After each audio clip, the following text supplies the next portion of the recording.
கொஞ்சம் இது நான் ஆரம்பத்தில் பேசுவது கொஞ்சம் நீண்டதாக இருக்கும். பத்திரிகை நண்பர்களுடைய அமைதியை இந்த நேரத்தில் வேண்டிக் கொள்கின்றேன். காரணம், 11 ஆண்டுகள் நம்முடைய சாதனையை இன்று இந்த சந்திப்பின் மூலமாக உங்கள் முன்னால் எடுத்து வைக்கின்றோம். எப்பொழுதுமே ஒரு ஆட்சியினுடைய தன்மையை பார்க்க வேண்டும் என்றால், ஆட்சிக்கு வருவதற்கு முன்பு நாம் கொடுத்திருக்கக்கூடிய மேனிஃபெஸ்டோ, தேர்தல் வாக்குறுதி, அது என்ன என்பதை நாம் எடுத்து படிக்கிறோம்.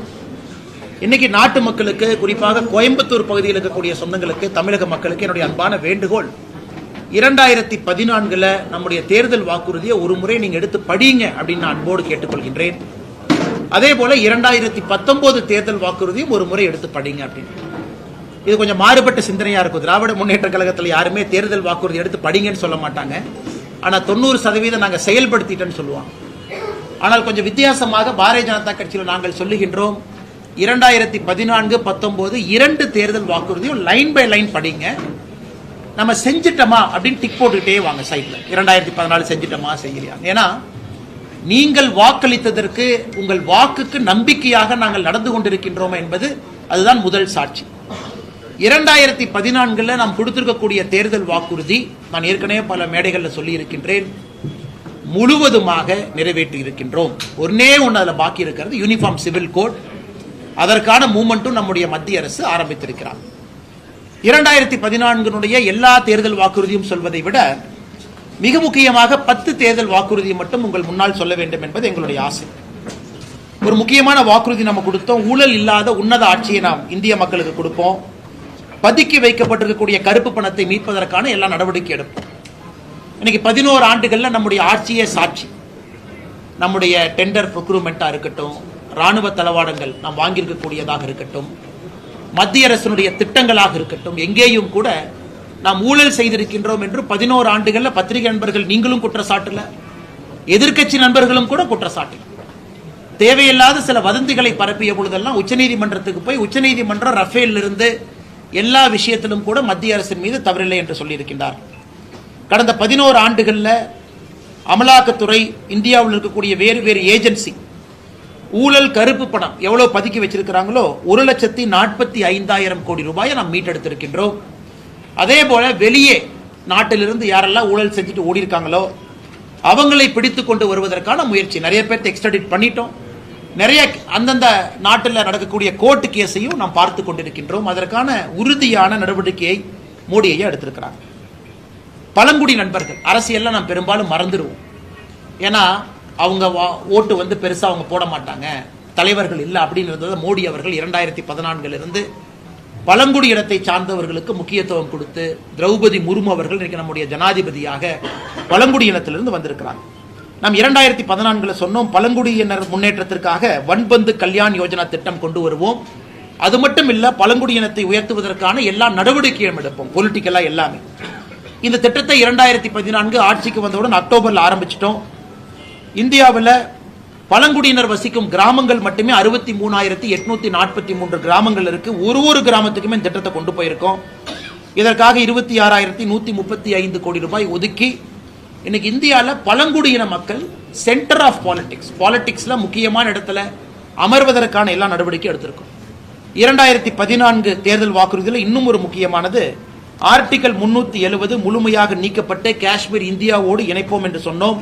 அதை 2019 ஆகஸ்ட் மாதம் அதை நிறைவேற்றியிருக்கின்றோம்.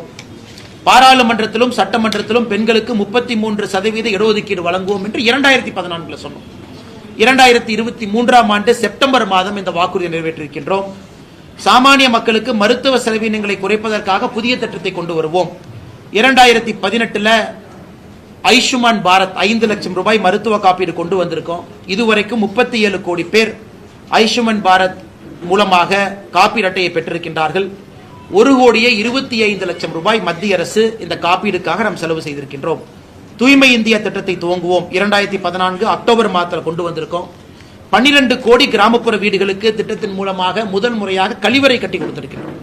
விவசாயிகள் பயன்பெற பயிர் காப்பீடு திட்டத்தை அறிமுகப்படுத்துவோம். இதெல்லாம் நம்முடைய தேர்தல் வாக்குறுதிங்க. 2014 2016 பிப்ரவரி இதை ஆரம்பிச்சோம். கடந்த 8 ஆண்டுகள்ல மட்டுமே நிவாரணமாக, பயிர் காப்பீடு நிவாரணமாக 1,75,000 கோடி ரூபாய் விடுவித்திருக்கின்றோம். சிறு குறு விவசாயிகள் பயன்பெறுவதற்காக PM கிசான் திட்டத்தை துவங்கணும். அது 2019 பிப்ரவரியிலிருந்து அந்த திட்டத்திற்கு மட்டுமே 3,68,000 கோடி ரூபாய் 11 கோடி விவசாயிகளுக்கு செலவு செய்திருக்கின்றோம். நாட்டினுடைய 75வது சுதந்திர தின கொண்டாட்டத்தின் பொழுது கூரை வீடுகள் இல்லாத இந்தியாவை உருவாக்குவோம் என்கின்ற சங்கல்பத்தை எடுத்தோம். 2016 ஏப்ரல் திட்டத்தை ஆரம்பித்து இதுவரை 2.7 கோடி வீடுகள் கட்டியிருக்கின்றோம். பிஎம் ஆவாஸ் யோஜனா திட்டத்தின் கீழ் எம்எஸ்எம்இ, குறிப்பாக கோயம்புத்தூர் மாநகரத்தில் நம்முடைய மைக்ரோ ஸ்மால் மீடியம் என்டர்பிரைஸ் இருக்கிறாங்க. அவங்களுக்கு கடன் உதவி திட்டம் இந்தியாவில் முதலாக நம்முடைய தேர்தல் வாக்குறுதி அறிவித்தோம். 2015 ஏப்ரல் ஆரம்பிச்சு இன்னைக்கு வரைக்கும் 32,40,000 கோடி ரூபாய் நம்முடைய தொழில் முனைவோர்களுக்கு முத்ரா கடன் மூலமாக மத்திய அரசு கொடுத்திருக்கின்றோம். நம்முடைய திட்டங்கள்ல ஒரு சிறப்பு வாய்ந்த திட்டம் இந்த முத்ரா யோஜனா. ராமர் கோவில் கட்டுவோம், சட்ட திட்டங்களுக்கு உட்பட்ட அனைத்து சாத்தியக்கூறுகளையும் ஆராய்வோம் என்று 2014 சொன்னோம். 2019 உச்சநீதிமன்றத்தினுடைய தீர்ப்பு நவம்பர்ல வந்துச்சு. 2024 ஜனவரி மாதம் ராமர் கோவில் கட்டி கும்பாபிஷேகம் நடத்தியிருக்கின்றோம். இது நம்முடைய ஆட்சியினுடைய முதல் 5 ஆண்டுகள். எல்லா வாக்குறுதியும் நண்பர்கள் முன்னாடி சொல்றதுக்கு பதிலா முதல் 10 முக்கியமான 10 உங்கள் முன்னால் சொல்லியிருக்கின்றேன். பத்திரிகை நண்பர்கள் தயவு செய்து நீங்க ஒரு ஸ்பெஷல் ஒரு ப்ரோக்ராம் போட்டு நம்முடைய 2014 மேனிஃபெஸ்டோ எடுத்து நீங்க மக்களுக்கு நாங்கள் செய்திருக்கின்றோமா செய்யவில்லை என்பதை நீங்கள் கொண்டு சேர்க்க வேண்டும் என்று இந்த நேரத்தில் அன்போடு கேட்டுக்கொள்கின்றோம். 2019 5 ஆண்டுகள் ஆட்சிக்கு பிறகு மக்கள் மறுபடியும் ஆதரவு கொடுத்து 2019 நம்மை ஆட்சியில் அமர்த்தினார்கள். அப்ப நம்முடைய தேர்தல் வாக்குறுதி அதுல முக்கியமான 10 உங்கள் முன்னால் வைக்கின்றோம். குடியுரிமை திருத்த மசோதா கொண்டு வருவோம் என்று சொல்லியிருந்தோம். 2019 டிசம்பர் மாதம் கொண்டு வந்தோம். விவசாயிகள் பயன்பெற கிசான் கடன் அட்டை திட்டத்தை கொண்டு வருவோம் என்று சொன்னோம். 2020 டிசம்பர்ல கொண்டு வந்தோம். இன்னைக்கு 7.7 கோடி விவசாயிகளுக்கு 10 லட்சம் கோடி ரூபாய் நாம் கேசிசி திட்டம் மூலமாக கொடுத்திருக்கின்றோம். சிறு குறு விவசாயிகளுக்கு ஓய்வூதிய திட்டம் பென்ஷன் கொண்டு வருவோம் சொன்னாங்க. 2019 செப்டம்பர்ல ஆரம்பிச்சிருக்கிறோம். எனக்கு 60 வயதிற்கு மேல் விவசாயம் இருக்கக்கூடிய பயனாளிகளுக்கு மாசம் 3000 ரூபாய் ஓய்வூதியம். நாட்டில் இதுவரைக்கும் 24,60,000 விவசாயிகள் இதில் பயன்பெற்றிருக்கின்றார்கள். மீனவர்கள் பயன்பெற மத்ஸ்ய சம்பத்த யோஜனா திட்டம் கொண்டு வருவோம் என்று சொன்னோம். 2020 செப்டம்பர் மாசம் ஆரம்பிச்சோம். 2020, 21, 24, 25 மட்டுமே 9,407 கோடி ரூபாய் நம்முடைய மீனவ நண்பர்களுக்காக செலவு செய்திருக்கின்றோம். 2025 ஆண்டு முடியும் பொழுது, அதாவது இந்த ஆண்டு டிசம்பர் முடியும் பொழுது இந்தியா $5 ட்ரில்லியன் என்று சொன்னோம். 2019 சொன்னோம். இன்னைக்கு இந்தியா 4.1 ட்ரில்லியன். இன்னைக்கு நாம ஜூன்ல இருக்கோம். 4.1 ட்ரில்லியன். குறிப்பாக நாம் இதை புரிந்து கொள்ள வேண்டும். கொரோனால 2 ஆண்டுகள் 2020, 2021 கொரோனா பெரும் தொற்றில் நம்ம மாட்டியும் கூட நம்ம சொன்ன டார்கெட்டை நோக்கி போயிட்டு இருக்கோம். சமீபத்தில் ஜப்பான் நாட்டை முன்னேற்றம் செய்து உலகத்தினுடைய 4வது பெரிய பொருளாதார நாடாக மாறி இருக்கின்றோம். உலகத்தில் வேகமாக வளரக்கூடிய பொருளாதார நாடாக இருக்கின்றோம். எனக்கு international monetary fund 2027 India 5 trillion பொருளாதாரத்தை தொடும் என்கின்ற ஒரு இலக்கை அவங்களே கொடுத்திருக்கிறாங்க. நம்முடைய குரோத் சார்ட்டை வச்சு அனைத்து வீடுகளுக்கும் குழாய் மூலமாக குடிநீர் வழங்கும் திட்டம் செயல்படுத்துவோம் என்று 2019 மேனிஃபெஸ்டோல சொன்னாங்க. ஆகஸ்ட் மாதம் திட்டத்தை ஆரம்பித்தோம். நாட்டில் 12 கோடி வீடுகள், அதாவது மொத்தம் இருக்கக்கூடிய வீடுகளில் 76% நாட்டு மக்களுடைய வீடுகளுக்கு குழாய் மூலமாக குடிநீர் திட்டத்தை கொண்டு வந்திருக்கின்றோம். நாட்டில் 75 புதிய மருத்துவக் கல்லூரிகள் அமைப்போம் என்று 2019 சொன்னோம். 2019 ஆகஸ்ட் திட்டத்தை துவங்கினோம். தமிழகம் உட்பட தமிழகத்துக்கு 11 மருத்துவக் கல்லூரி உட்பட 75 மருத்துவக் கல்லூரிகளும் கொடுத்து விட்டோம். நாட்டில் 5 ஆண்டுகளில் 60,000 கிலோமீட்டர் தேசிய நெடுஞ்சாலை போடுவோம் நம்ம சொன்னோம். 2019 2024 முடியறக்குள்ள மறுபடியும் பத்திரிகை நண்பர்கள் ஞாபகப்படுத்துறோம். கொரோனா தொற்று இருந்தும் கூட 5 ஆண்டுகள்ல 56,701 கிலோமீட்டர் நேஷனல் ஹைவே நாம் போட்டிருக்கோம். நாட்டில் புதிதாக 200 நவோதய வித்யாலயா கேந்திரிய வித்யாலயா ஆரம்பிப்போம் சொன்னோம். 2019 ஆண்டுகளுக்கு பிறகு 113 கேந்திரிய வித்யாலயா நவோதயா பள்ளிகள் நாம திறக்க ஒப்புதல் வாங்கியிருக்கின்றோம், திறந்திருக்கின்றோம். வறுமை கோட்டிற்கு கீழே இருக்கவங்கள சிங்கிள் டிஜிட், அதாவது ஒற்றை எண்ணிக்கை அடிப்படையில் கொண்டு வந்துருவோம். நம்முடைய நாட்டில் மிக இரட்டை எண்ணிக்கை அடிப்படையில் இருக்கிறாங்க, பர்சன்டேஜ் இதில் கொண்டு வந்துவோம் என்று சொன்னோம். நாம் சொன்ன 2012 16.2 விழுக்காடு வறுமை கோட்டு கீழே இருந்தாங்க. $2.15, அதாவது $180 ரூபாய் கீழே அவங்களுடைய வருமானம் இருந்துச்சுங்க. இன்னைக்கு அது 2.3% குறைச்சிருக்கிறோம். 16.2 ஆரம்பித்து இந்த 13 ஆண்டுகளில் 2.3% ஒற்றை இலக்குக்கு கொண்டு வந்திருக்கின்றோம். இதுவும் ஒரு பெரிய சாதனையாக நாம் பார்க்கின்றோம். அதே போல நம்முடைய பத்திரிகை நண்பர்கள் தயவு செய்து 2019 நம்முடைய தேர்தல் வாக்குறுதியும் கூட ஒரு முறை நீங்கள் அலசி ஆராய வேண்டும், மக்களுக்கு எடுத்துச் சொல்ல வேண்டும் என்று அன்போடு கேட்டுக்கொள்கின்றோம். அடுத்து 2024 ஆட்சிக்கு வந்த பொழுது 10வது ஆண்டு முடித்து மக்கள் மறுபடியும் 3வது முறை நமக்கு ஒரு வாய்ப்பு கொடுத்திருக்கிறாங்க. அந்த 3வது முறை ஆட்சி அமைக்கும் பொழுது நாம் தேர்தல் வாக்குறுதி மறுபடியும் கொடுத்திருக்கோம். அந்த தேர்தல் வாக்குறுதியினுடைய முக்கியமான அம்சத்தை உங்க முன்னாடி வைக்கிறேன். முத்ரா கடன் திட்டத்தின் கீழ் அதிகபட்ச கடனாக 20 லட்சம் ரூபாய்க்கு உயர்த்துவோம் என்று சொன்னோம். அதை அக்டோபர் 2024 செயல்படுத்தி காட்டியிருக்கின்றோம். 70 வயதுக்கு மேற்பட்டவர்களுக்கு ஆயுஷ்மான் பாரத் மருத்துவ காப்பீடு திட்டத்தின் கீழ் பயன்பெறுவர் யாராக இருந்தாலும், அவங்க என்ன வருமானம் பெற்றிருந்தாலும் கூட 70 வயசுக்கு மேல முழுவதுமாக அதை கொடுப்போம் என்று சொன்னோம். தமிழ்நாடு அரசு அதை நடைமுறைப்படுத்த தயங்கிக் கொண்டிருக்கின்றார்கள். அக்டோபர் 2024 நாடு முழுவதுமே 70 வயதுக்கு மேற்பட்டவர்களுக்கு ஆயுஷ்மான் பாரத் திட்டத்தை கொண்டு வந்திருக்கின்றோம். நம்முடைய தேர்தல் வாக்குறுதி 2024 சொல்லியிருந்தோம். உலகத்துல திருவள்ளுவர் கலாச்சார மையத்தை அமைப்போம் என்று சொன்னோம். சொன்ன பிறகு செப்டம்பர் 2024 சிங்கப்பூரிலிருந்து, அமெரிக்கா ஹூஸ்டன்ல இருந்து வரிசையாக நம்முடைய திருவள்ளுவர் கலாச்சார ஸ்தாபனத்தை அறிவித்திருக்கின்றோம், தொடங்க ஆரம்பித்திருக்கின்றோம். நாட்டில் இடதுசாரி தீவிரவாதத்தை முற்றிலும் அகற்றுவோம் என்று சொன்னோம். இன்னைக்கு 2026 மார்ச் முடியும் பொழுது நம்முடைய நாட்டில் நக்சலிசம் என்கின்ற வார்த்தை இருக்காது என்கின்ற சங்கல்பத்தை ஏற்றுக்கொண்டு பணி செய்து கொண்டிருக்கின்றோம். அதே போல 2014, 2019, 2024 3 தேர்தல் வாக்குறுதியும் கூட நாட்டில் யூனிஃபார்ம் சிவில் கோட், எல்லா மதம் எல்லா சமுதாயத்திற்கு ஒரே ஒரு சட்டம் என்று சொன்னோம். அதை நிச்சயமாக பாஜக நிறைவேற்றும். அதற்கான எல்லா முயற்சியும் எடுத்துக் கொண்டிருக்கின்றோம். இது நம்முடைய தேர்தல் வாக்குறுதியை பொறுத்தவரை 11 ஆண்டுகள்ல நம்முடைய நாடு எங்கே சென்றிருக்கிறது, நம்முடைய கட்சி என்ன செய்திருக்கின்றோம். அதன் பிறகு தமிழகத்திற்கும் அகில இந்தியாவிற்கும் ஒரு விஷயத்துல கம்பேரிசன். அவங்க என்ன இந்தியா அளவில் என்ன இருக்கு, தமிழ்நாட்டுக்கு நம்ம என்ன பண்ணியிருக்கோம். இந்திய அளவில் இங்க கூட பாத்தீங்கன்னா பேங்க் ஆஃப் பரோடா அவங்க இருக்கிறாங்க. இந்த இதுல ஜன்தன் யோஜனா வங்கி கணக்கு துவங்கணும். 53 கோடி பேர் இந்தியாவில் நம்ம ஆட்சிக்கு வந்த பிறகு வங்கி கணக்கு துவங்கி இருக்கின்றார்கள். தமிழகத்தில் 1,69,00,000 கடந்த 11 ஆண்டுகள்ல முதலாக வங்கி கணக்கு துவங்கி இருக்கிறாங்க.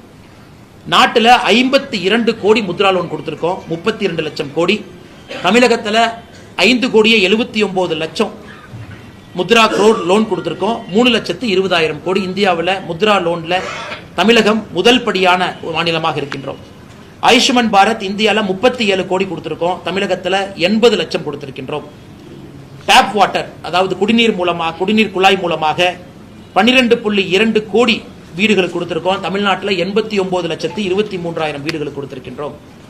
அதே போல டாய்லெட் 12 கோடி இந்தியாவில், தமிழகத்தில் 60,09,000 பேருக்கு நாம் ஆட்சிக்கு வந்த பிறகு முதலாக கழிப்பறை அவர்களுடைய வீட்டுக்கு வந்திருக்கிறது.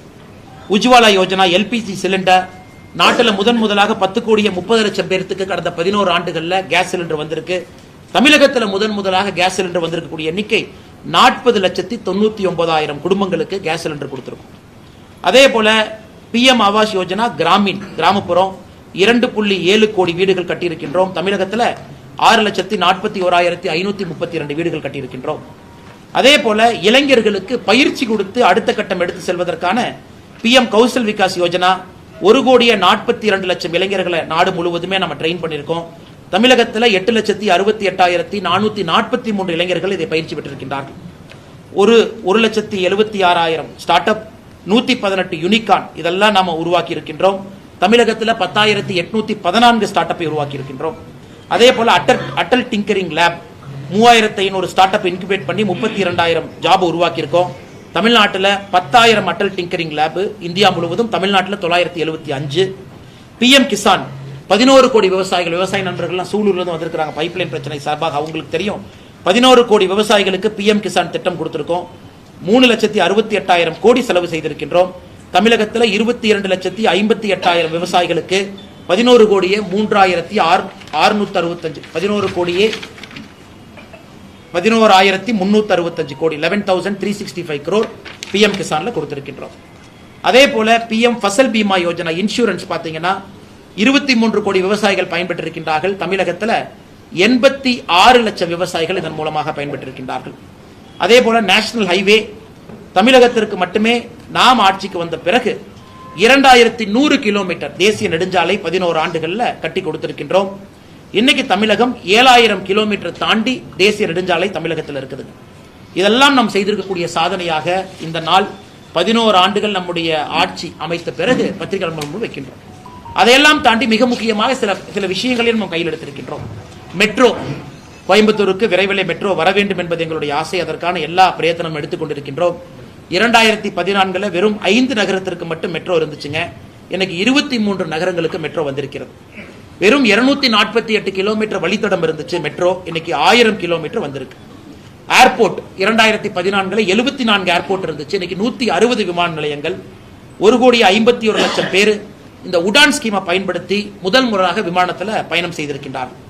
அமிர்த் பாரத் ஸ்கீமில் 1300 ரயில்வே நிலையங்களை புதுப்பித்திருக்கின்றோம்.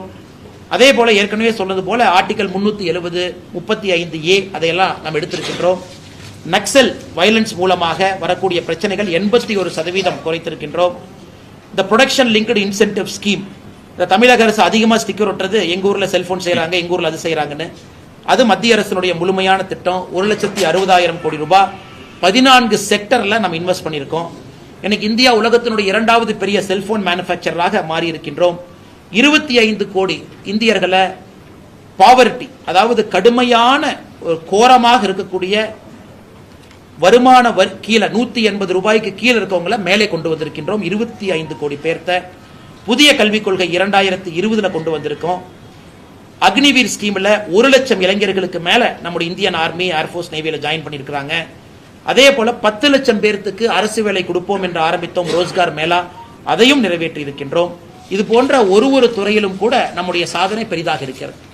அடுத்தது, தமிழக அரசு எவ்வளவு பணம் வந்துச்சு, மத்திய அரசு பணமே கொடுக்கல அப்படிமா, அதையும் பத்திரிகை நண்பர்கள் முன்னால் சொல்வதை எங்களுடைய கடமையாக கருதுகின்றோம். தமிழக அரசு குறிப்பா பார்த்தா நாம மத்திய அரசுக்கு 2 விதமாக பணத்தை அனுப்புகின்றோம். ஒன்னு சென்ட்ரல் ஜிஎஸ்டி, சிஜிஎஸ்டி கொடுக்கறோங்க.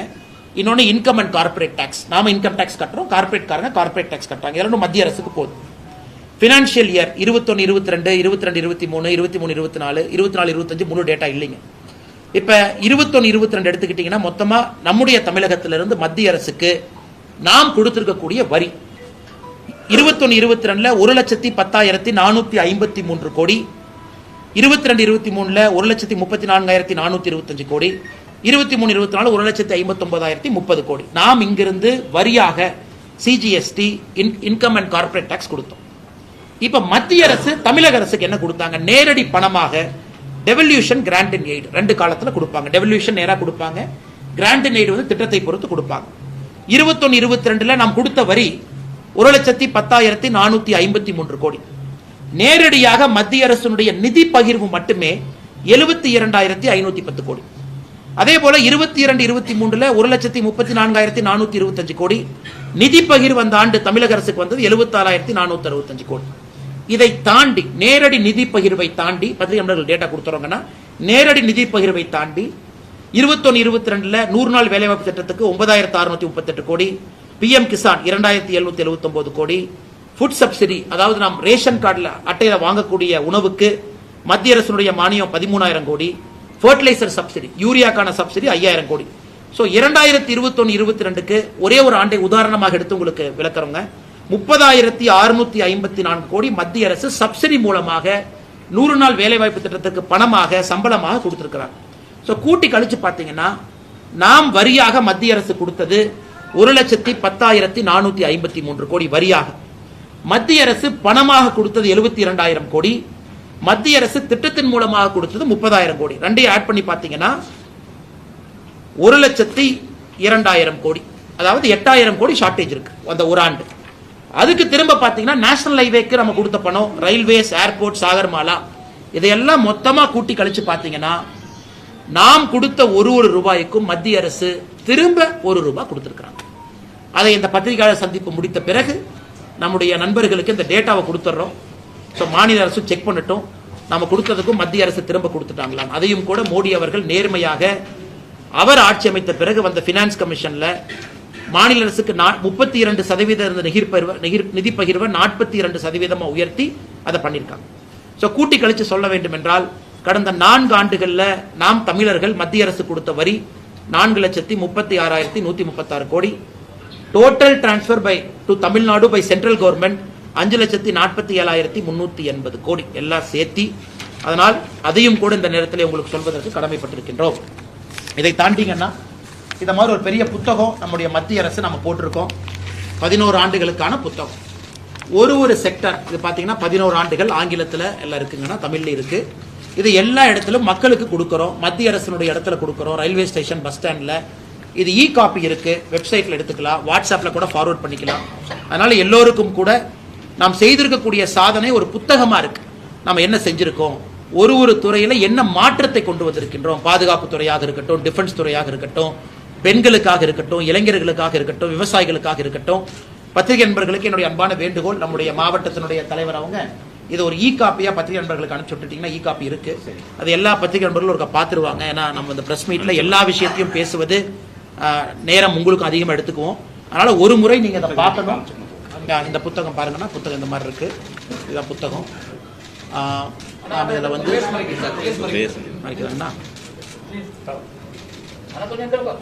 அண்ணா உங்களுக்கு இ காப்பி அனுப்பிச்சு விட்றோங்கண்ணே. அதில் உதாரணத்துக்கு அது முதல் பேஜ்லேயே பாருங்க, காந்தி ஐயா தான் இருக்கிறாங்க. அது ஓப்பன் பண்ணோன்னே காந்தி ஐயாவும் மோடி ஐயாவும் கட்டி பிடிச்சிட்டு முதல் பக்கம் பாருங்க, ஃபர்ஸ்ட் பேஜ்லேயே வானதி அக்கா இருக்கிறாங்க. இது அகில இந்தியா ஃபுல்லாக போகிற புக் முதல் பேஜில். இதில் வந்து நம்ம ஒரு துறையாக சொல்லி இருக்கின்றோம், என்ன மாற்றம் 2000. நம்ம டிரான்ஸ்பரண்டா இருக்கோங்கண்ணா, நம்ம செஞ்சதை உங்கள் முன்னாள் பத்திரிகை நண்பர்கள் எடுத்து சொல்றோம், புக்கு போடுறோம், தைரியமா சொல்றோம், எங்க தேர்தல் வாக்குறுதியை படிங்க. இதே திராவிட முன்னேற்ற கழகம் ஆட்சிக்கு வந்து 4 ஆண்டுகள் ஆச்சு. 511 தேர்தல் வாக்குறுதியில நாங்க சொல்றோம் 50 கூட முழுமையாக நிறைவேற்றவில்லை. அவங்க யாராச்சும் ஒரு பிரஸ் மீட் வச்சு நாங்க ஆட்சிக்கு வந்து 4 வருஷம் ஆச்சு பாருங்க, இதுதான் எங்களுடைய தேர்தல் வாக்குறுதி, இதுவரை சொல்லு. நம்ம 50 தாங்க நிறைவேற்றிருக்கீங்கன்னா உங்களை என்னை திட்டுறாங்க.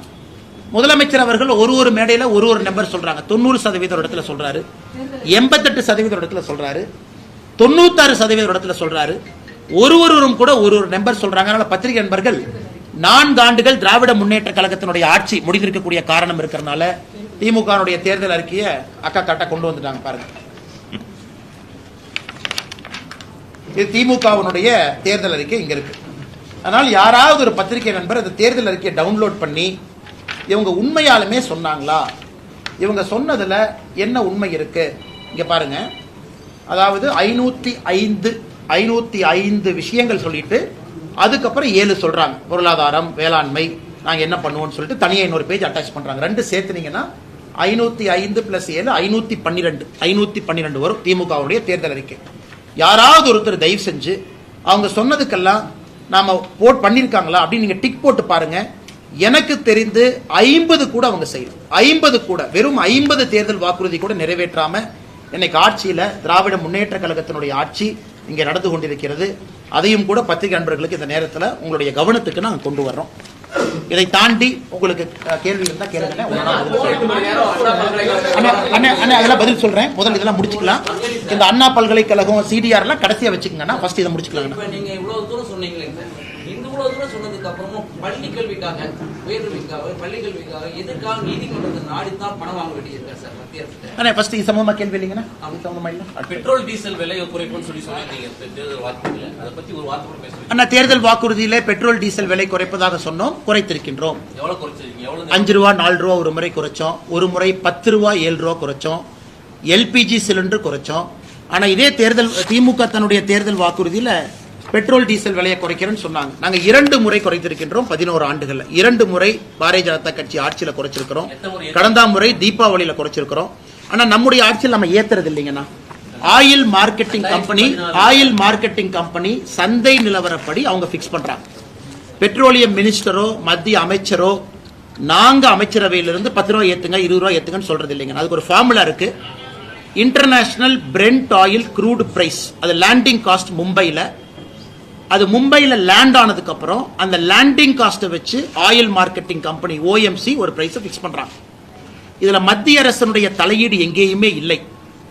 இப்ப எங்க மத்திய அரசு இன்டர்நேஷனல் பிரைஸ் குறையுது அப்படிங்கிற இடத்துல 2 முறை நாம இன்டர்வீன் பண்ணி குறைன்னு சொல்லியிருக்கோம். இது நண்பருக்கு ஒரே ஒரு உதாரணம் சொல்றேன்.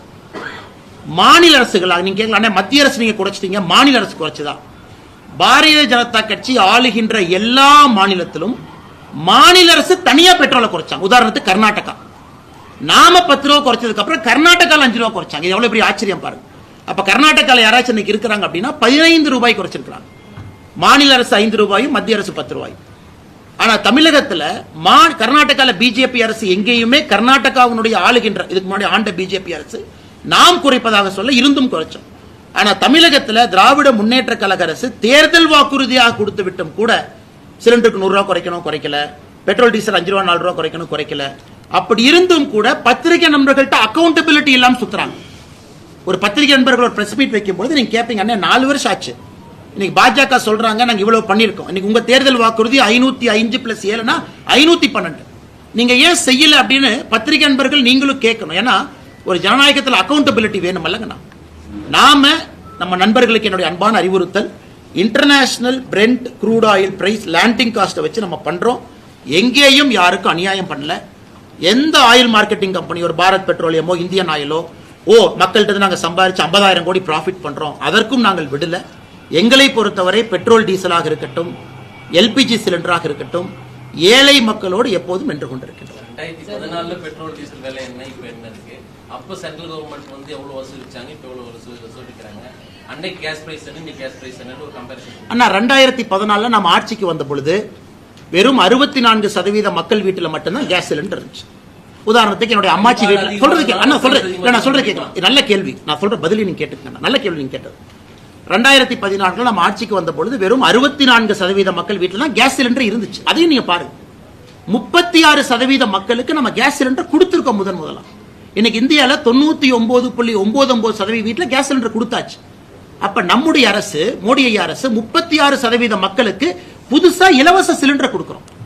அதற்கான முதல் சிலிண்டர் காஸ்ட்டை ஏத்துக்கிறோம், அதற்கான சப்சிடி போடுறோம். அதை ஏன் பார்க்க மாட்டீங்க?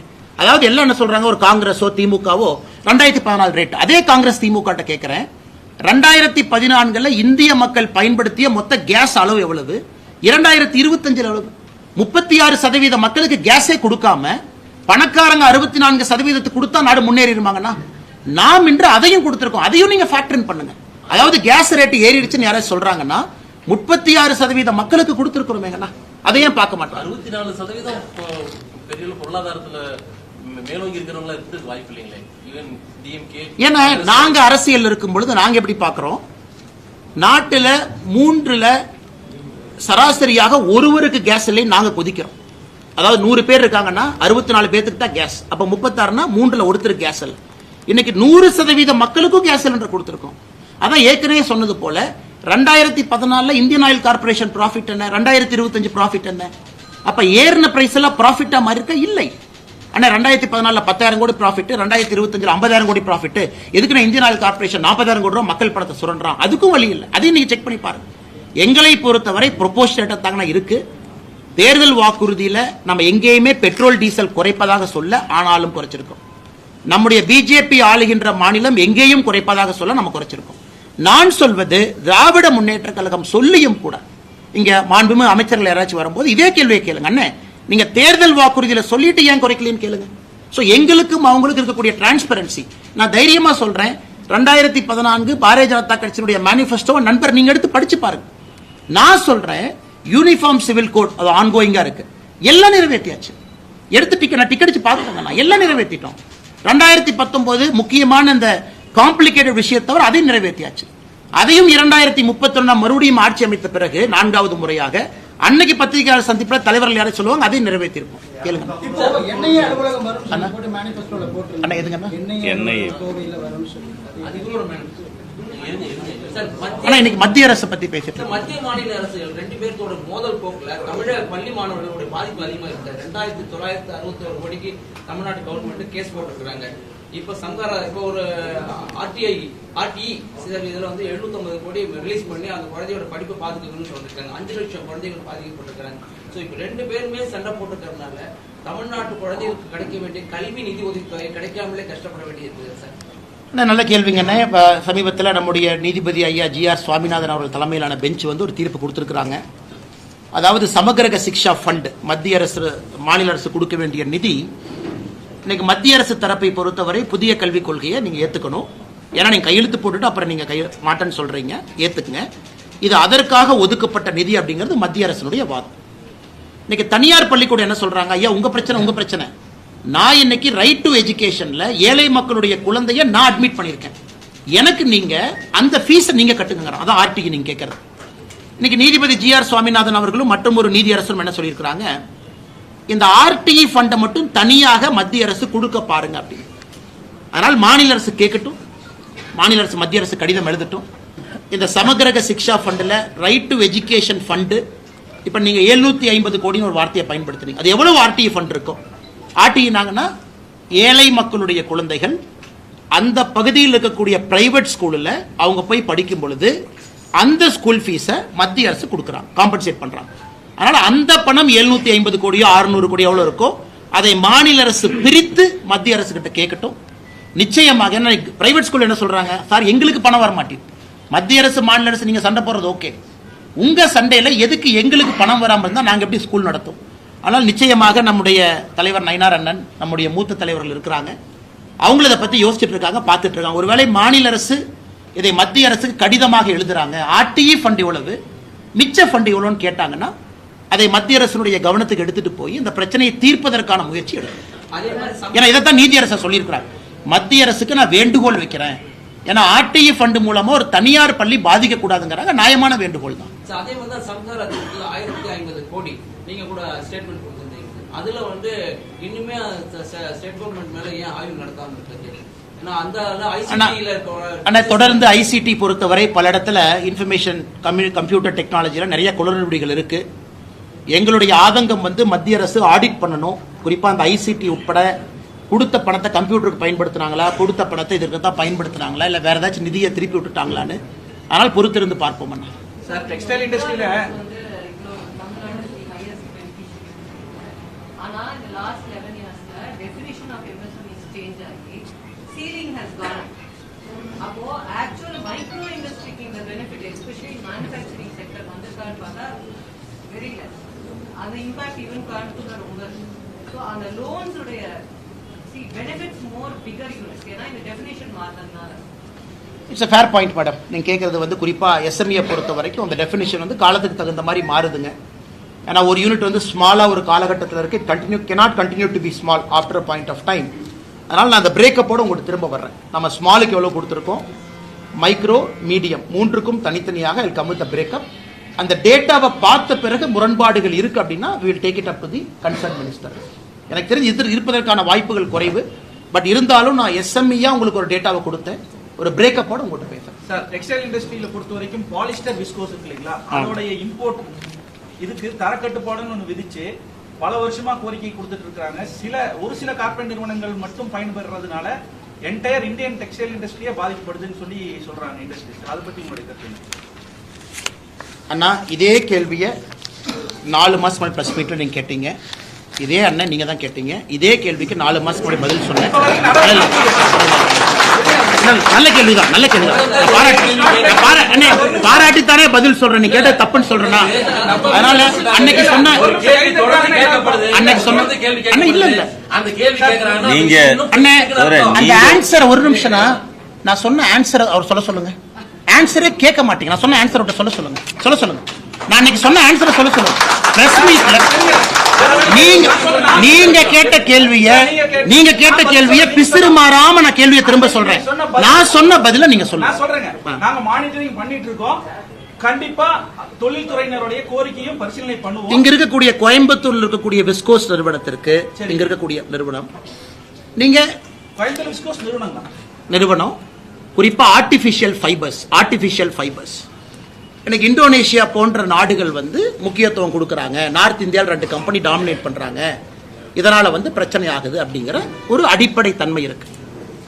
கோயம்புத்தூர்ல ஆர்டிபிஷியல் ஃபைபர்ல யார் இருக்காங்களோ அவங்கள கூட்டிட்டு போய் நிதி அமைச்சரை பார்க்க வச்சோம். இவங்க எல்லாம் வந்து பார்த்தாங்க. அவங்களுக்கு எந்த விதமான கம்ப்ளைண்ட் இப்ப இல்லைங்கண்ணா. நிதி அமைச்சரை பார்த்த பிறகு ஆர்டிபிஷியல் ஃபைபர் மேனுஃபேக்சர் பண்ணக்கூடிய கோயம்புத்தூரை சார்ந்த தொழிலதிபர்களுக்கு பிரச்சனை இல்லை. அதற்கான நிவர்த்திகள் சில இடத்துல கொடுத்திருக்கோம். ஆனா டெக்ஸ்டைல பொறுத்த வரைக்கும் இட் இஸ் வெரி டைனமிக்ங்க. 2 வருடத்திற்கு முன்பு கொடுத்த தீர்வு இன்னைக்கு அப்ளை ஆகாது. இட் இஸ் சோ டைனமிக், மாறிக்கிட்டே இருக்கும். அதனால் எங்களை பொறுத்தவரை அண்ணன் கேட்கிற கேள்வி தவறுன்னு நான் சொல்ல, அதே பதிலத்தான் நான் திரும்ப சொல்றேன். பிரச்சனைகள் வரும்போதெல்லாம் அதை தீர்ப்பதற்கான எல்லா முயற்சி எடுக்கிறோம். ஒரே பிரச்சனை தொடர்ந்து இருப்பதில்லை. ஒரு காலத்துல இம்போர்ட் டியூட்டி வேணும்னு கேட்டாங்க, இன்னைக்கு இம்போர்ட் டியூட்டி வேண்டான்னு கேட்கிறாங்க.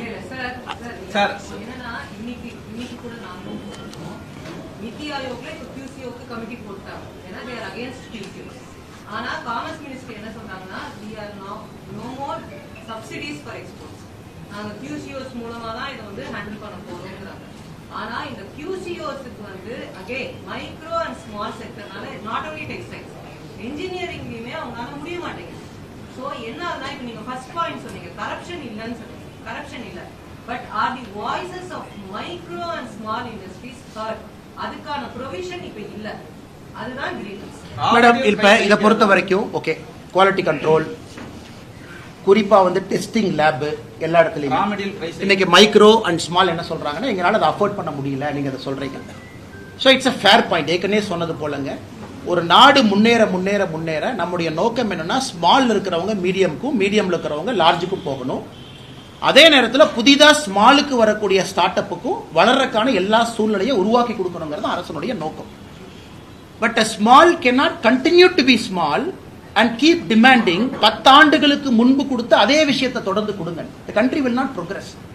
2014 நம்ம ஆட்சிக்கு வரும்போது $1.9 trillion, இன்னைக்கு நம்ம $4 trillion. ஸோ கண்ட்ரீஸ்னுடைய எக்கானமியை கிட்டத்தட்ட நம்ம டபுள் பண்ணியிருக்கோம். அப்படி இருக்கும் பொழுது எல்லா இண்டஸ்ட்ரிக்கும் முதல்ல கொடுத்த அதே மாதிரி நீங்க கொடுங்கன்னு சொல்லும் பொழுது the country cannot grow. அதே நேரத்தில் நீங்க சொல்ற பாயிண்ட் இருக்கு, ஸ்மாலும் புரிஞ்சுக்கணும், சேம் சப்சிடி சேம் மொடாலிட்டி முதல்ல மாதிரி இருக்காது. It cannot happen. World over it cannot happen. Second, textile industry பொறுத்த வரைக்கும் மேடம் நம்மை தாண்டி இன்னொரு பிரச்சனை இருக்கு. There is a tariff quota.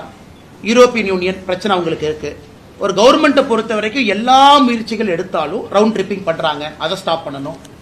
அதெல்லாம் தாண்டி திருப்பூர், கோயம்புத்தூர் போன்ற நிறுவனங்களுக்கு பங்களாதேஷ்ல இருந்து ஒரு பிரச்சனை வருது. நம்ம எவ்வளவுதான் ட்ரை பண்ணாலும் நிறைய நிறுவனங்கள் பங்களாதேஷ்ல போய் அவங்க நிறுவனத்தை ஆரம்பிச்சு உள்ள கொண்டு வர்றாங்க. ஸோ நம்மை தாண்டி ஜியோ பாலிட்டிக்ஸ் இருக்கு, அதையும் இங்க இருக்கக்கூடிய தொழில் நிறுவனங்கள் புரிஞ்சுக்கிறாங்க. ஸோ எல்லாமே மத்திய அரசு தான் செய்யணும் அப்படிங்கிறத தாண்டி, உதாரணத்திற்கு UK இந்தியா FTA சைன் பண்ணியிருக்கோம். இது எத்தனை ஆண்டு காலமாக டெக்ஸ்டைல் இண்டஸ்ட்ரியினுடைய கோரிக்கை, ஃபார் ஹவு மெனி இயர்ஸ், இன்னைக்கு அதை நடத்தி காட்டியிருக்கோம். நம்ம வந்த பிறகு டெக்ஸ்டைல் செக்டருக்கு எத்தனை FTA நம்ம கொடுத்துருக்கோம் மட்டும் பாருங்க மேடம், எத்தனை FTA கொடுத்துருக்கோம். அதனால் என்னை பொறுத்தவரை பண்றோம், செஞ்சுட்டு இருக்கோம் மேடம், இன்னும் செய்யணும், அது எந்த மாற்று கருத்தும் இல்லை. அதே நேரத்தில் 2014 இருந்த மாதிரியே 2025 அந்த சப்சிடி கண்டினியூஷன் அப்படிங்கிறது என்னை பொறுத்தவரை கஷ்டம். But wherever possible we are solving their pain. Sir அவங்க சொல்றது மெயினா ரா மெட்டீரியல் பிரைஸ் ஹைக் தான் பிரச்சனைங்கறாங்க. அதை தீர்க்கறதுக்கு will you facilitate with the central government? அண்ணா அதான் எங்க கடமை, அதான் எங்க வேலை. நான் சொல்றது அந்த நிறுவனத்தினுடைய முதலாளிகளோ நிறுவனத்தினுடைய யார் இருக்காங்களோ they are continuously in talks, continuously engage பண்ணிட்டு இருக்காங்க. அந்த இரண்டு பெரிய நிறுவனங்கள் மார்க்கெட்டை கேப்சர் பண்ணி அவங்க ஆர்டிஃபிஷியலா அந்த ரா மெட்டீரியலுடைய பிரைஸ் என்ன வைக்கிறாங்களோ அதை உடைத்து இந்தியாவில் இருக்கக்கூடிய சிறு குறு நிறுவனங்களும் மேன்மேடு ஃபைபர்ல வரணும் அப்படிங்கறத நோக்கம். அதற்கான எல்லா முயற்சியும் தொடர்ந்து எடுத்துக்கிட்டு தான் இருக்கும். ஏவியேஷன் பொறுத்த வரைக்கும் நீங்க சொன்னீங்க நாங்க we are continuously monitoring Coimbatore international airport development. அத பத்தி உங்களுடைய நிலைப்பாடு என்ன? போன பிரஸ் மீட்டுக்கு அன்னை கோயம்புத்தூர் ஏர்போர்ட்டை பொறுத்த வரைக்கும் இன்னைக்கும் அன்னைக்கு சொன்ன அதே கேள்வியை உங்க முன்னாடி வைக்கிறோம். 74 விமான நிலையங்கள் இந்தியாவில் 162 மாறி இருக்கும் பொழுது தமிழகத்தில் தூத்துக்குடி ஓப்பனிங்க்கு வந்துருச்சு, திருச்சி புதுசா ஓபன் பண்ணியாச்சு, எல்லா இடமும் இருக்கும் பொழுது கோயம்புத்தூர் மட்டும் ஏன் இந்த பிரச்சனை? கோட் ஷேரிங் இல்ல, ப்ராப்ளம் இது. சமீபத்தில் லேண்ட் ஹேண்ட் ஓவர் பண்ணிருக்காங்க, அந்த லேண்ட் ஹேண்ட் ஓவரும் முழுமையா பண்ணல, அதுலயும் லிட்டிகேஷன். நானும் நீங்களும் பேசிய பிறகு ஏவியேஷன் மினிஸ்டர் தெலுங்கு தேசம் கட்சியை சார்ந்தவங்க மறுபடியும் ஒரு லெட்டர் எழுதியிருக்காங்க. அதாவது இவர்களுக்கும் ஆர்வம் இருக்க வேண்டும், இந்த மாவட்டத்தினுடைய டிஸ்ட்ரிக்ட் கலெக்டருக்கும் தமிழ்நாட்டினுடைய முதலமைச்சருக்கும் ஆர்வம் இருக்கணும், கோயம்புத்தூர் ஏர்போர்ட்டை பிரையாரிட்டியா டெவலப் பண்ணுங்கிற ஆர்வம் இருக்கணும். சும்மா பேருக்கு வந்து நாம கொடுத்தோம். இன்னைக்கு 100% கோயம்புத்தூர் ஏர்போர்ட்டுடைய விஸ்தாரம் ஆகாம இருப்பதற்கான காரணம் நமக்கு டெண்டர் நோட்டிபிகேஷன் ஒரு நாளுங்கன்னா லேண்ட் இன்னும் கொடுத்தே முழுமையாக இன்னும் அவங்க லேண்ட் ஹேண்ட் ஓவர் பண்ணாம இருக்கிறாங்க, முழுமையா ஹேண்ட் ஓவர் பண்ண. மறுபடியும் ஏவியேஷன் மினிஸ்டர் ரிமைண்டர் லெட்டர் எழுதியிருக்காங்க. லாஸ்ட் கடந்த முறை வானதி ஸ்ரீனிவாசன் அவர்கள் கோயம்புத்தூர் தெற்கு தொகுதியினுடைய எம்எல்ஏ முதலமைச்சரை பார்த்த பிறகு 2 நாட்கள் கழிச்சு டிஆர்பி ராஜா அவங்க சொன்னாங்க லேண்டை கொடுத்துரும். முழுமையா கொடுத்தாங்களா? கொடுக்கல. இருந்த ஏவியேஷன் மினிஸ்டர் மறுபடியும் கடிதம் எழுதுறாங்க. அந்த அக்கறை பண்ணி லிட்டிகேஷன்ல ரிமூவ் பண்ணி கொடுக்க வேண்டியது இவங்க கடமை. எப்படி மத்திய அரசு இங்க வந்து லிட்டிகேஷன் அவங்க பொறுப்பு எடுப்பாங்கன்னா முழுக்க அந்த திட்டம் ஸ்டால்டுக்கு வந்து மாநில அரசு தான் காரணம். அதே தான் சொல்றேன். அப்படி இருந்தா நாம ஏன் கோயம்புத்தூரை வஞ்சிக்க போறோம்னா, தூத்துக்குடி ஓப்பனிங் ரெடி இருக்கு, திருச்சி ஓபன் பண்ணியாச்சு, எத்தனையோ புது விமான நிலையங்கள் தமிழகத்தில் கொடுக்கும் பொழுது கோயம்புத்தூர் எங்களை பொறுத்தவரை ஹை பிரையாரிட்டி. காரணம் வால்யூம் ஆஃப் டிராபிக். இதனால மத்திய அரசு ஏன் கோயம்புத்தூரை வஞ்சிக்க போகுது? மிச்ச இடத்துல கிளியரா இருக்கும்போது டெண்டர் போடுறோம், டக் டக் டக்குன்னு மேல கொண்டு போறோம். கோயம்புத்தூர்ல தயவு செய்து நீங்க மாநில அரசுக்கு அழுத்தம் கொடுங்க, லேண்டை கிளியர் பண்ணி கொடுக்க சொல்லுங்க. ஏன்னா லேண்டை கிளியர் பண்ணாம 2 முறை டிராயிங்கை மாத்திருக்காங்க. தமிழகத்திலேயே அதிகப்படியான நிதி ஒதுக்கீடு எங்க ஆர்ஜிதத்துக்கு கோவைக்கு தான் பண்ணியிருக்கிறோம் அப்படின்னு சொல்றாங்க. 90% முடிஞ்சிருச்சுங்க. நீங்க சொன்ன மாதிரி 10% முடிக்கல, 100% ஹேண்ட் ஓவர். அண்ணா லிட்டிகேஷனோட ஒரு ப்ராப்பர்ட்டியை ஹேண்ட் ஓவர் பண்ணீங்கன்னா மத்திய அரசு லிட்டிகேஷனை சால்வ் பண்ண முடியாதுங்கண்ணா.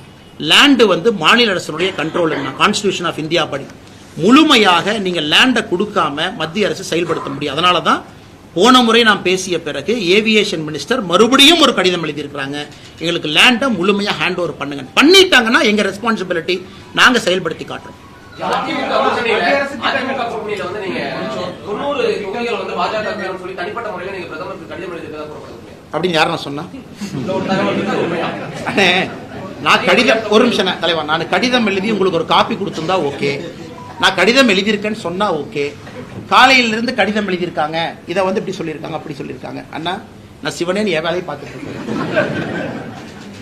என்னை பொறுத்தவரை 2024 கூட்டணி எல்லாம் ஃபார்ம் ஆன பிறகு, எல்லா கட்சிகளும் அமைந்த பிறகு அந்தந்த தலைவர்கள் பேசுவாங்க யார் எவ்வளவு சீட் நிக்கணும்.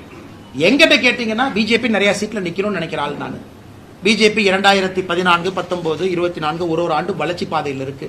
அதனால் என்னை பொறுத்தவரை நான் கடிதம் எழுதியிருந்தால் நானே உங்கள்கிட்ட சொல்றேன், அந்த நேரம் சூழ்நிலை வரும் பொழுது தலைவர்கள் இருக்காங்க சொல்லுவாங்க.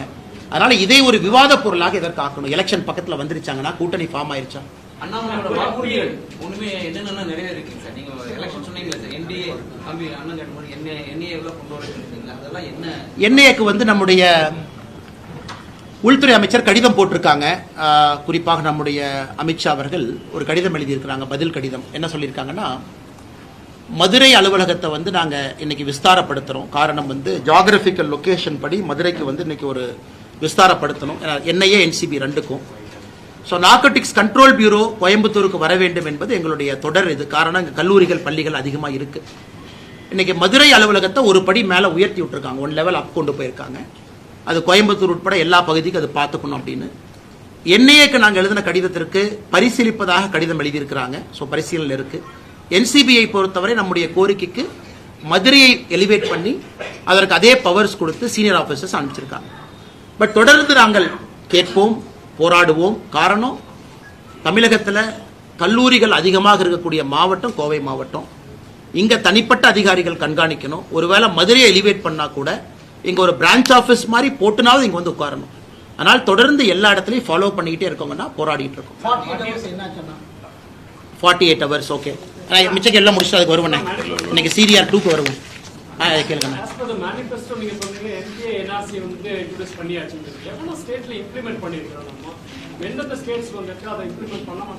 நீங்க சொல்றது என்ன சொல்றீங்க?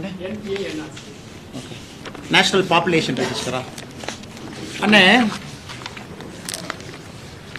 இருங்கண்ணே. அண்ணே அதற்கான டேட்டா எங்கிட்ட இல்லைங்கண்ணே. என்பிஆர் அப்கோர்ஸ் இல்லை. என்பிஆர் நாம் என்னது ஆரம்பிக்கல. குறிப்பாக இந்த சிட்டிசன்ஷிப் அமெண்ட்மெண்ட் ஆக்ட் சிஏஏ கொண்டு வந்த பிறகு இந்தியாவில் எத்தனை பேருக்கு புதிதாக குடியுரிமை கொடுத்துருக்கிறோம் அப்படிங்கிற டேட்டா எக்ஸாக்டாக எங்கிட்ட இல்லை. அவங்களுக்கு அந்த ஸ்மால் மைக்ரோ என்டர்பிரைஸ் டேட்டா ஒன்று கொடுக்கணும். உங்களுக்கு அந்த டேட்டா 2 கொடுக்குறோங்க. கேளுங்க. அடுத்தது மத்திய அரசு திட்டங்களை தமிழகத்தில் அமல்படுத்துறதுல என்னென்ன சிக்கல் இருக்கு? தொடர்ச்சியா இன்னொரு கேள்வி என்னன்னா, இப்ப NEPயா இருக்கட்டும், விஸ்வகர்மா யோஜனா இருக்கட்டும், இதெல்லாம் அமல்படுத்தாதனால தமிழகம் இழந்திருக்கக்கூடிய விஷயங்கள் என்னன்னா நீங்க நினைக்கிறீங்க? அதே மாதிரி கொடுக்கப்பட்ட நிதிகளுக்கு பார்த்தீங்கன்னா அண்ணா இன்னைக்கு விஸ்வகர்மா யோஜனா முதல் எடுத்துக்கலாங்கன்னா 13,000 கோடி ரூபாய் திட்டம். அது இந்தியாவில் எல்லா மாநிலத்திலும் அதை இதை வந்து முதல்வர் விஸ்வகர்மா திட்டம் கொண்டு வந்தாங்க. நாம் சொல்லியிருக்கக்கூடிய திட்டத்திலிருந்து முழுமையாக மாறுபட்ட திட்டம். நாம வந்து 3 லட்சம் ரூபாய், 1 லட்சம் அவங்களுக்கு. நாம வந்து அதிகப்படியான கம்யூனிட்டி சேர்த்திருக்கோம், அவங்க குறைவான கம்யூனிட்டி சேர்த்திருக்காங்க. அதனால மாநில அரசுகிட்ட நான் கேட்க விரும்புறது, ஐயா நாங்க விஸ்வகர்மா திட்டத்தை கொண்டு வந்தோம், லட்சக்கணக்கான மனிதர்கள் ரெஜிஸ்டர் பண்ணாங்க. நீங்க கொண்டு வந்த விஸ்வகர்மா திட்டத்தில் ஆயிரக்கணக்கானவர்கள் கூட பதிவு செய்யல அப்படிங்கிறது என்னுடைய குற்றச்சாட்டு. அதுக்கு உங்க 1 ரூபாய் கூட நிதி அலோகேட் பண்ண. இந்தியா முழுவதும் விஸ்வகர்மால நம்ம நிதி கொடுத்து 13,000 கோடி திட்டத்தை செயல்படுத்தி கொண்டிருக்கும் பொழுது தமிழகத்தில் ஏட்டிக்கு போட்டியாக ஒரு திட்டத்தை கொண்டு வந்து எத்தனை பேர் பதிவு பண்ணிருக்காங்க? ரெக்கார்டு கொடுக்கட்டும். மோடி ஐயாவுடைய விஸ்வகர்மா திட்டத்தினுடைய பதிவு டீட்டெயில் தமிழக அரசு கையிலே இருக்கு, அதே வெளியிடட்டும். ஸோ நமக்கு பதிவு செய்ததில் 10ல் ஒருத்தர் தான் தமிழ்நாடு விஸ்வகர்மா திட்டத்தில் பதிவு பண்ணியிருக்காங்க. அது அவங்களே கிளாரிஃபை பண்ணட்டும். 1 ரூபாய் கூட ஃபண்டினை டிஸ்போஸே பண்ணல.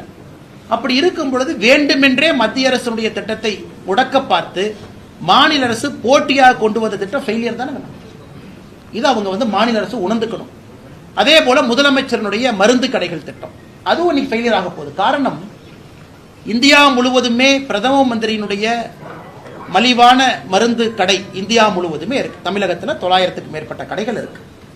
அதற்கும் ஏட்டி போட்டியை கொண்டு வந்து இன்னைக்கு முதலமைச்சருடைய மருந்து கடை ப்ரொக்யூர் பண்ண முடியல. அவங்களால மருந்து வாங்க முடியாம தவிச்சிட்டு இருக்காங்க. ஸோ அங்கேயும் பிரச்சனை.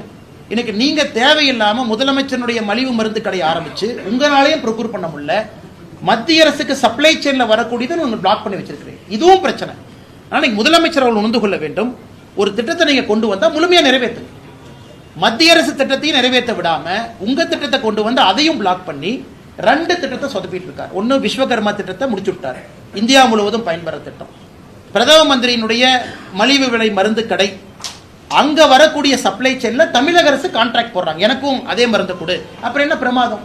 அதே மருந்து பிரதமருடைய கடைக்கு போகும் பொழுது நீங்க எதுக்கு அதை வாங்குறீங்க? வேற சப்ளை செயினுக்கு போங்க. நீங்க வாங்குறதுனால அங்க போற சப்ளை செயின் பாதிக்குது. அதனால 2 திட்டமும் கூட போட்டிக்கு ஏட்டிக்கு போட்டியாக கொண்டு வந்த திட்டம் அட்டர் ஃபெயிலியர் தான். அப்படின்னா மத்திய அரசு கொடுக்கக்கூடிய நிதி ஆதாரங்கள் சரியான முறையில் விவசாயிகளுக்கும் போய் சேர மாட்டேங்குது, இண்டஸ்ட்ரியல்ஸ்காரங்களுக்கும் எம்எஸ்எம்இ இண்டஸ்ட்ரியல்காரங்களுக்கும் போய் சேர மாட்டேங்குது.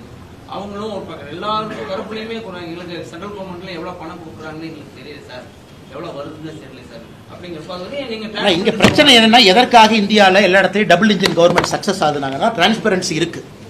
பிஜேபி ஆட்சி மத்தியிலும் மாநிலத்திலும் ஒரே ஆட்சி இருக்கும் பொழுது அக்கௌண்டபிலிட்டி இருக்கு. இங்க அக்கௌண்டபிலிட்டி இல்லை. அதாவது ஃபேக் டேட்டா போடணும். 100 நாள் வேலைவாய்ப்பு திட்டத்தில் எவ்வளவு ஃப்ராட் பண்ணியிருக்கிறாங்க, ஃபேக் என்ட்ரி. அதே போல மிக முக்கியமாக பிஎம் கிசான் ஸ்கீம் எனக்கு ரொம்ப மனது வலிக்கக்கூடிய திட்டங்கன்னா 38 லட்சத்தில் ஆரம்பிச்சு 21 லட்சத்துக்கு வந்துட்டோம். 17 லட்சம் விவசாயிகள் டிஸ்குவாலிஃபை ஆயிட்டாங்க. நாம டிஸ்குவாலிஃபை பண்ணல, டிஸ்குவாலிஃபை பண்ணது மாநில அரசு. நம்ம ஆரம்பிக்கும் போது 38 லட்சம். உன் டாக்குமெண்ட் இப்படி இல்லை, பட்டா சிட்டா 2 பேர்த்து பேர்ல இருக்கு, ஒரே குடும்ப பிரிங்கன்னு இவங்க பிரச்சனை பண்ணி அதை குறைச்சு 21 லட்சத்தில் வச்சிருக்கிறாங்க. ஸோ மாநில அரசை பொறுத்தவரை டிரான்ஸ்பரன்சி இல்லாம பாருங்க. ஆவாஸ் யோஜனா இந்தியா முழுவதும் ஒழுங்கா போகுது. இங்க நேற்று கூட ஒரு அக்கா சொன்னாங்க, நான் திமுக காரனுக்கு பணம் கொடுத்தா தான் என்ட்ரியே போடுறான் பஞ்சாயத்து லெவல்.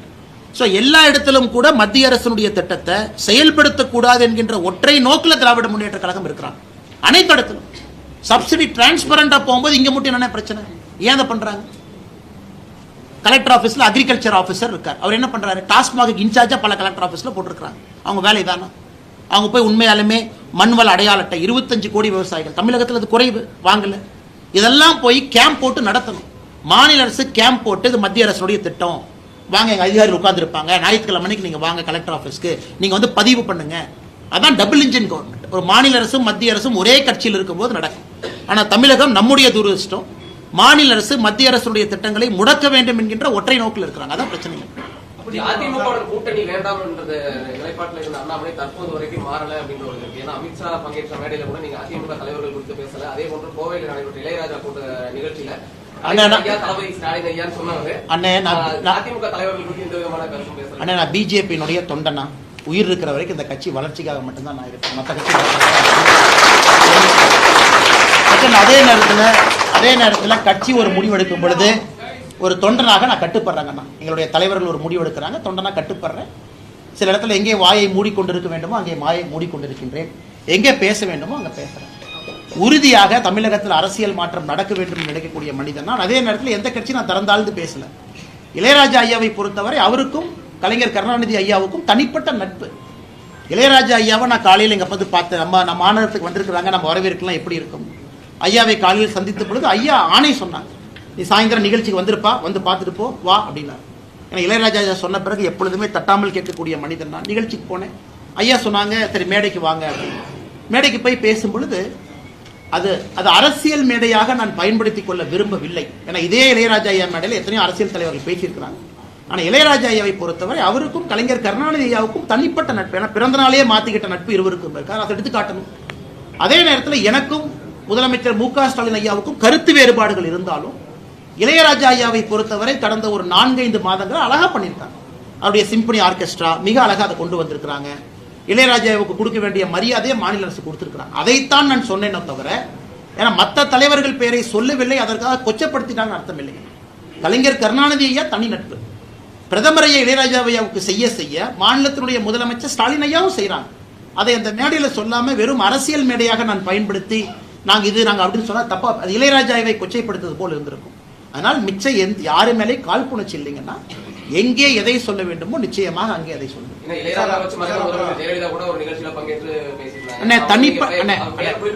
அம்மையார் அவங்க பேரு, ஜெயலலிதா அம்மையாருடைய பேரு. தனிப்பட்ட முறையில் அது அவங்க கட்சிக்காரங்க இருக்காங்க, எல்லாரும் சொல்லுவாங்க, பெரிய ஆளுமை அவங்க, விடுங்கண்ணா. நான் இங்கே குறிப்பாக சொல்லிக் கொண்டிருப்பது மாநில அரசு மத்திய அரசு ரெண்டு பேரும் இளையராஜா ஐயாக்கு என்ன செஞ்சிருக்கோம் மேடையில் சொல்லிட்டேன். எல்லாரையும் தாண்டி கலைஞர் கருணாநிதி ஐயாவுக்கும் இளையராஜா ஐயாவுக்கும் தனிப்பட்ட நட்பு, அது வேற எந்த அரசியல் தலைவரும் சொல்ல முடியாது. எங்க இடத்துக்கு தனிப்பட்ட நட்பு இருக்கு, அதையும் நான் சொல்லி இருக்கிறேன். அதனால் இதுல ஒரு தலைவர் பேர் சொல்லல சொன்னாங்க அப்படிங்கிறது என்னை பொறுத்தவரை இது ஒரு விஷயம் கிடையாது. கூட்டணி ஆட்சி அப்படின்னு சொல்லி பாஜக வந்து உறுதியா சொல்றாங்க. தமிழகத்தில் 2026 கூட்டணி ஆட்சி தான் அப்படின்னு சொல்லி பாஜக தலைவர்கள் சொல்றாங்க. ஆனா அதிமுக பொறுத்த வரைக்கும் கூட்டணி ஆட்சி வாய்ப்பே கிடையாது. அதிமுக தலைவர் நான் ஏதாச்சும் பேசினா தேவையெல்லாம் பஞ்சாயத்து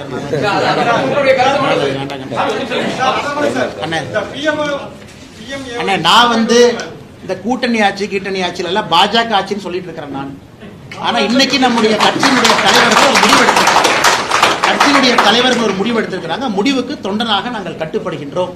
அது எங்களுடைய தலைவர் நைனா அண்ணா இருக்கிறாங்க, அவங்க எல்லாம் சொல்லுவாங்கன்னா இதுக்குள்ள நான் போக விரும்பல. எனக்கு தனிப்பட்ட கருத்துக்கள் இருந்தாலும் என்னுடைய இதயத்துக்குள்ள இருக்கட்டும், வேற வரும்போது பேசுவோம். அண்ணே அதெல்லாம் வரும்போது பாத்துக்கலாம் அண்ணே. இதுக்கு பதில் சொல்ற சரியான தலைவர் வரும்போது அவங்ககிட்ட கேளுங்க.